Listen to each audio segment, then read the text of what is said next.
embracing a brighter future, together as a nation, must be viewed within the framework of the vision of this government for a greener, safer, and cleaner Mauritius.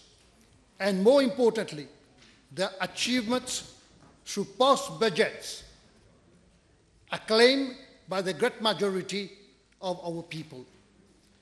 Mr. Deputy Speaker, sir, when in December 2014 was sworn in as a government in the cyclonic season, we were in the eye of yet another global emergency posed by climate change, with global warming, temperature rise of 2 degrees centigrade over the last decade, higher than the global average, which was less than 1 degree, i.e. 0.85 degrees centigrade. Sea level rise of 5.6 millimeter per year, when the global average was 3.3 millimeter. The acidification of the Indian Ocean with the La Nina and El Nino phenomenon causing coral bleaching. The nation will never forget and forgive the trauma of more than 10 dead in flash floods under the Labour regime. This government is leaving no stone unturned to spare Mauritius such trauma. So far, we are very successful on this score. The vulnerability of Mauritius as part of SIDS, Small Island Developing States, was tangible in the Republic of Mauritius, in particular with its outer islands like Rodrigues, Agalega, Saint-Brandon, and Diego Garcia. We had the political will to bring meaningful change in the physical and living environment of the nation. And today, we have a bag full of realizations acclaimed locally, regionally, and internationally. Let me enumerate some of them concerning the environment, because I'm going to confine myself mostly on the environmental issues. 1, the National Disaster Risk Reduction Management Act and relevant scheme with contingency planning. And I would like to pose at the level of contingency planning. In our motherland, today, we have contingency planning for almost all types of disasters that we can face, man-made or natural. A, cyclone emergency scheme. Today we have one of the best warning systems in the world, and this has been acclaimed when I addressed the United Nations in Yokohama, in Japan. Heavy rainfall. B, heavy rainfall, torrential rain, and flooding emergency scheme, where we have a proper mapping for all flooding areas. C, tsunami emergency scheme. It must be noted that 4 tectonic plates, that of Africa, Australia, Indonesia, the Antarctica, and Eurasia, are influencing at a depth of some 20 kilometers with regular eruption our marine environment. And here, we must say, we have got a golden opportunity for doing what we call claiming our development rights as far as ocean economy is concerned. And we have already forwarded our request to many countries in the world. D, high waves emergency scheme, water crisis emergency scheme. E, earthquake emergency scheme, landslide emergency scheme. F, port risk emergency scheme as per the disaster management clock. We are seeing to it with total success and no fatality. Mauritius is an état de droit and a democratic republic where the rule of law applies. This is why our priority responsible for disaster management was to provide legal framework for our responses in the national interest, mindful of the rights of the average citizen. We came on a priority basis with the Disaster Management Act, and the draft climate change bill is in our agenda. I drafted it when I was Minister of Environment. Second, plastic ban promulgated in 2015, which came into force in 1st January 2016, and the provision of biodegradable alternatives to protect our environment. We did that before many countries in the world, including Canada. The previous regime did not have the political will to make it happen. We made it happen as a government. Third, in the wake of our beach management plan, as a caring government, we have increased the number of our beaches from 117 to 129. The one at La Prairie has been increased, and the one at Anse-Larrey as well. 4 regional offices at Pérébert, Bellemare, Fic-en-Flac, Saint-Félix provide better services to our citizens. Provision of 8 new toilet facilities. Can you imagine? There were many beaches having no toilet facilities in the previous regime, and we are now curing that lacunae. And we are also catering for disabled persons, which was never done before, and upgraded 15 existing toilet blocks and 209 solar lighting in 31 public beaches. The provision of 50 recycled plastic picnic table, Chijamunkal picnic, when they go for picnic, we provide them the facility they deserve as a citizen of the Republic of Mauritius, a modern one. And 21 public beaches, and 60 recycled plastic benches that will last for about 400 years in various public beaches. The rehabilitation of 18 of our coastal beaches, together with the conception, implementation of the Bedburg public 3-tier beachfront with the plantation of coconut trees, and we have coconut available right now in those trees, as well as that of Bejucap. Here we planted mangroves as well. Fourth, the Doppler radar system. The commissioning of the Doppler radar system with the financial and technical support of Japan with innovative features. I stress innovative features for enhanced disaster management based on the establishment of the Reunion Island Doppler radar and that of Fukushima in Japan.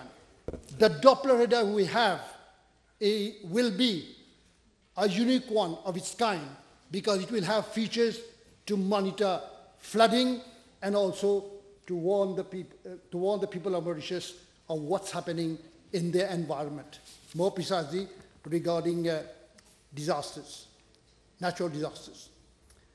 Fifth, refugee center at Katseur, innovative multifaceted rescue center at Katseur. It's almost ready for inauguration. When I was the Minister of Environment, Sustainable Development, Disaster Management and Beach Authority, I made a site visit with a team of my ministry, and to my great surprise, the site for the construction of refugee center was on the low water mark, which was simply unacceptable by safety standards and accessibility norms in emergencies. The site was highly vulnerable to the onslaught of tsunami and the tidal waves.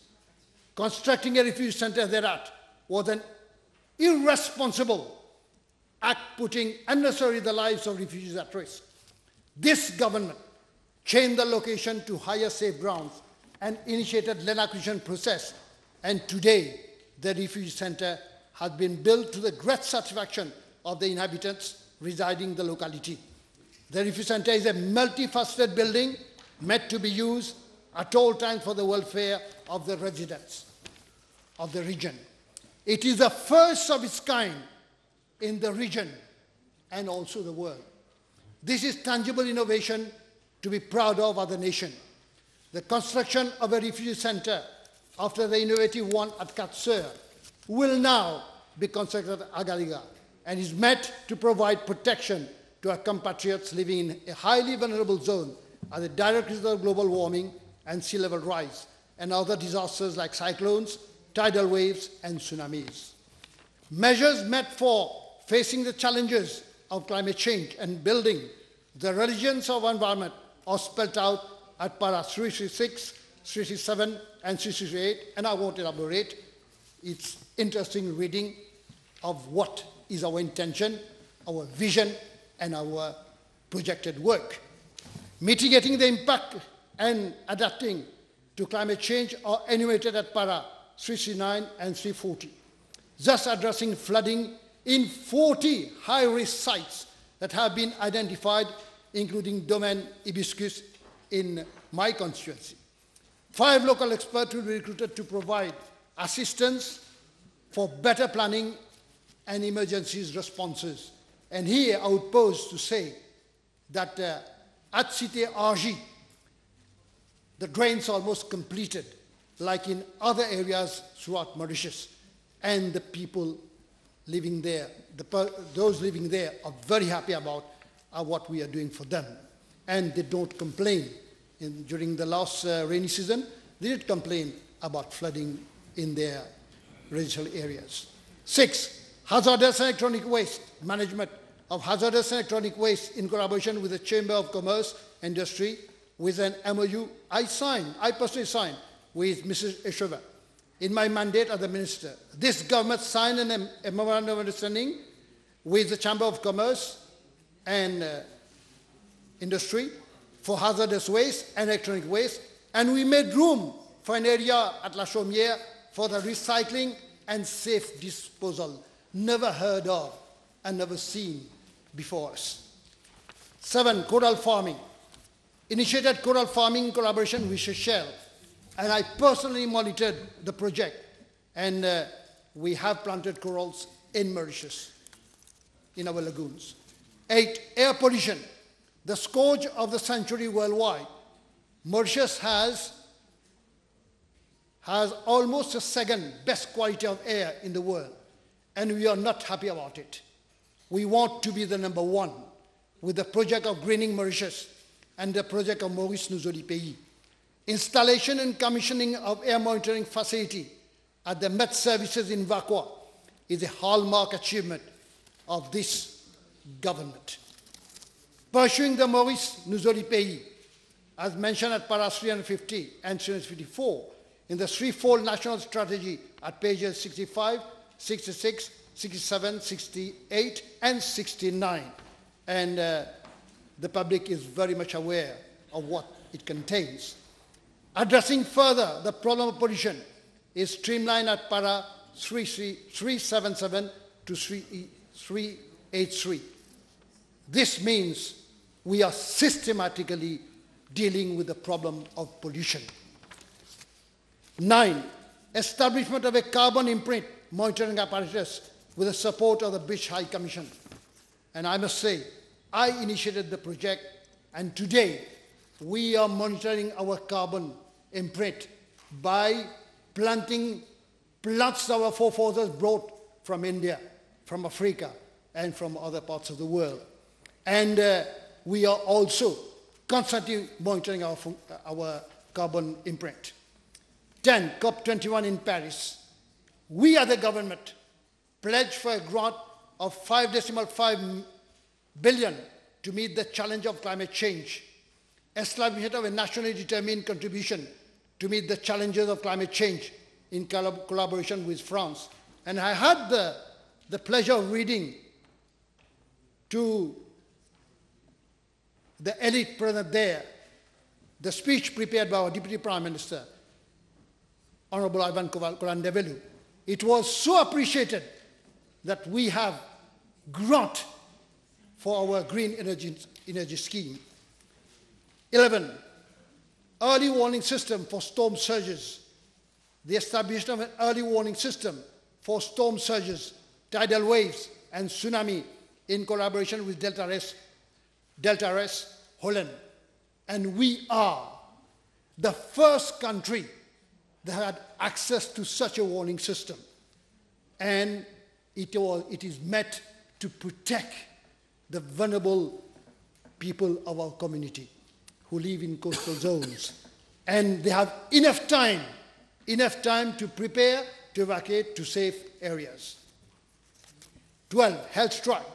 Through rehabilitation of the health track at Doge, and I must say here that Robina Jadou was then PPS. She approached me, and it was, when we reached there, Doge was in an abandoned state, and we did rehabilitate it, and today it is being utilized properly by all the Mauritian citizens living in the region. And the setting up of new facilities throughout the country. There are numerous, I won't be able to mention all of them. The 2019-2020 budget is a landmark budget. I say again, is a landmark budget as it embraces a brighter future together as a nation. 10 avenues trigger this endeavor, and the 7th one promotes a safer future, while the 8th faces the challenge of climate change for further building the resilience of our environment. This clearly shows the démarche of our government under the able leadership of our Prime Minister and his whole team of ministers, PPSs, and MLAs to respond to the challenges and exigencies posed by climate change, to save life and property, in keeping with our commitment to the electorate, who overwhelmingly voted for us. Fostering the production and use of green renewable sources of energy, as spelled out at para 342, 343 to 349.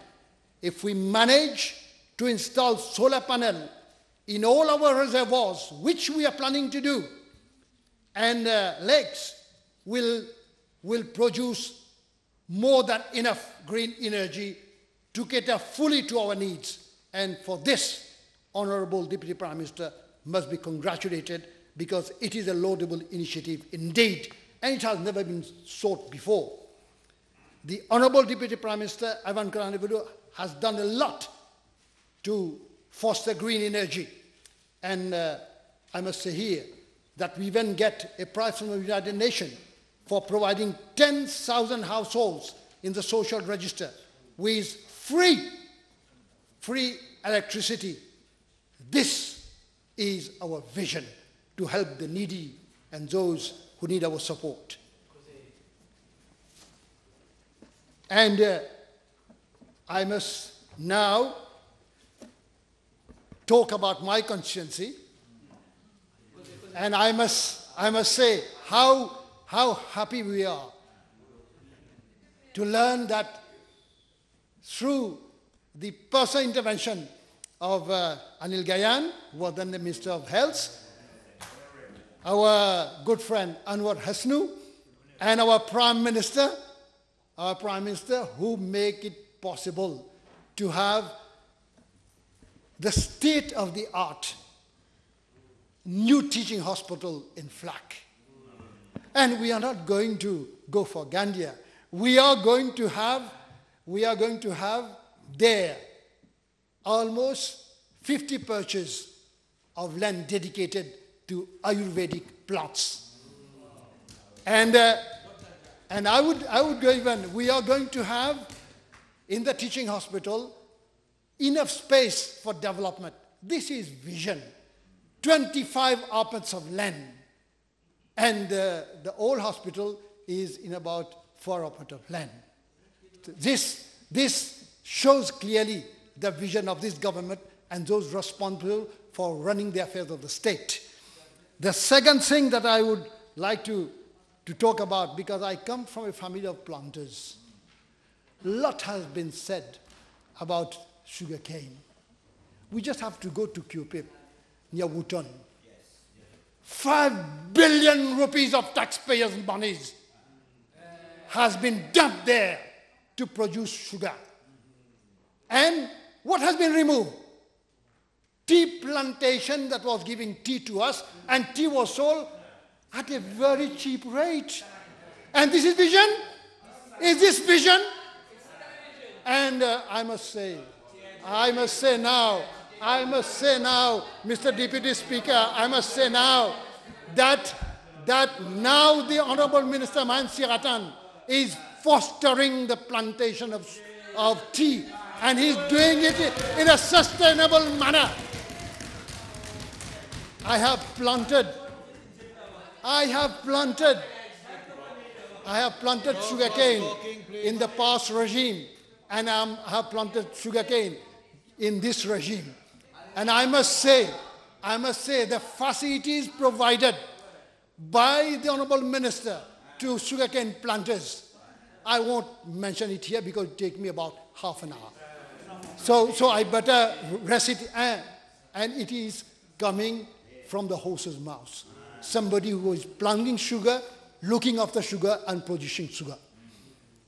And the other facilities provided to the other, because I'm equally from a family of vegetable growers and other type of plants that give fruits. And the fruit fly eradication project was long neglected. And Honorable Mansiatan is reviving it. And we are grateful to him, because when we go to pick guavas, green, ripe guavas in our forest areas, we will not get contaminated guavas. We'll get good. And I've tried it because I was behind the first project of fruit fly eradication project as the helicopter pilot. And I know it works. It works, and he's doing a very good job. Well done for that, old man.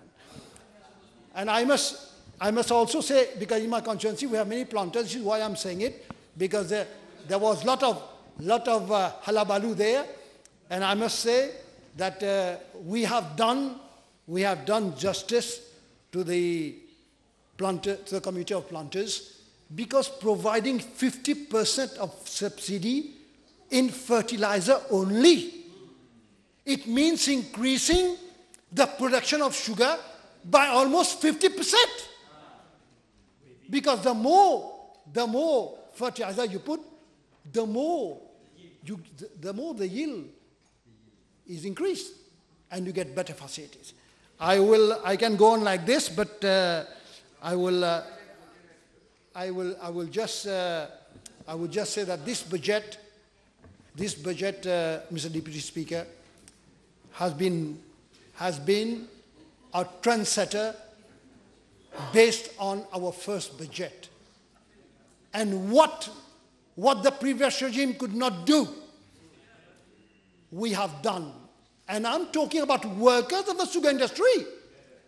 They had no money to give, and we provided the money and we gave the money.